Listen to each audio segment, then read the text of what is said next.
ಅತಿ ಶಿಕ್ಷಕರನ್ನು, ಯಾಕೆಂದರೆ ಅನಿವಾರ್ಯವಾಗಿ ನನ್ನ ಇಲಾಖೆನ ಯಾರು ಶಿಕ್ಷಕರಿಲ್ಲ ಈ ರೀತಿ ನಡಿಬೇಕು. ಅದು ಸ್ವಾಭಾವಿಕವಾಗಿ ಮುಂಚೆನೂ ಇದು ಶಾರ್ಟೇಜ್ ಇರೋದು ನಂದಲ್ಲ, ಹಿಂದೆ ಇರ್ತಕ್ಕಂಥ ವ್ಯವಸ್ಥೆಯಲ್ಲಿ ಬಂದುಬಿಟ್ಟಿದೆ. ಆದರೆ ಈಗ ಮತ್ತೆ ಸುಮಾರು 16-17 ಸಾವಿರ ಟೀಚರ್ಸ್ ಅನುದಾನಿತ ಮತ್ತು ಸರ್ಕಾರಿ ಶಾಲೆಯಲ್ಲಿ ಆಗಲೇ ನಮಗೆ ಗ್ರಾಂಟ್ ಕೂಡ ಆಗಿದೆ. ಕಲಬುರಗಿಯಲ್ಲಿ ಏನು ಕ್ಯಾಬಿನೆಟ್ ಮೀಟಿಂಗ್ ಆಯಿತು, ಆ ಸಂದರ್ಭದಲ್ಲೂ ಕೂಡ ನಮಗೆ ಕಲ್ಯಾಣ ಕರ್ನಾಟಕ ಭಾಗಕ್ಕೆ ಸಪ್ರೇಟು ಮತ್ತು ಇಡೀ ರಾಜ್ಯಕ್ಕೆ ಸಪ್ರೇಟು ಮತ್ತು ಅನುದಾನಿತ ಶಾಲೆನೂ ಕೂಡ 2020ವರೆಗೂ ಟೀಚರ್ಸ್ನ ತಗೊಳ್ತಕ್ಕಂಥದ್ದು ವ್ಯವಸ್ಥೆಯನ್ನು ಇವತ್ತು ನನಗೆ ಅನುಕೂಲ ಮಾಡಿಕೊಟ್ಟಿದ್ದಾರೆ.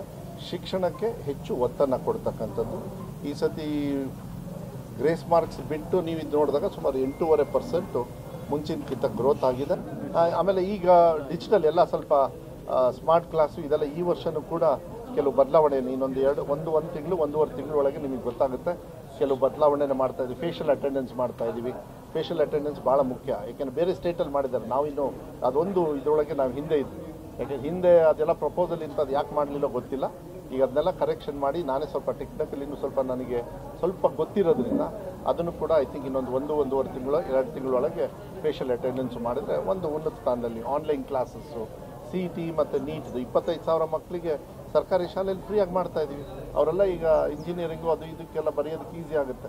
ನೀವು ಕಳಿಸ್ತಿರಲ್ಲ ಬೆಂಗಳೂರಿಗೆ ಮಕ್ಕಳನ್ನ ಎಂಥದ್ದು CET ಇದಕ್ಕೆಲ್ಲ ಅಲ್ಲಿ ಬೇಡ ಸರ್ಕಾರಿ ಶಾಲೆಯಲ್ಲೇ 25,000 ಮಕ್ಕಳಿಗೆ ಕೊಡ್ತದನ್ನ ನಾನೀಗ ರಿಕ್ವೆಸ್ಟ್ ಮಾಡಿದ್ದೀನಿ. ಯಾರ್ಯಾರು ಮಕ್ಕಳಿದ್ದಾರೆ ಎಲ್ಲರಿಗೂ ಕೊಡಿ, ಅದು ಇವರಿಗೆ ಬೇಡ ಅಂತೇಳಿ.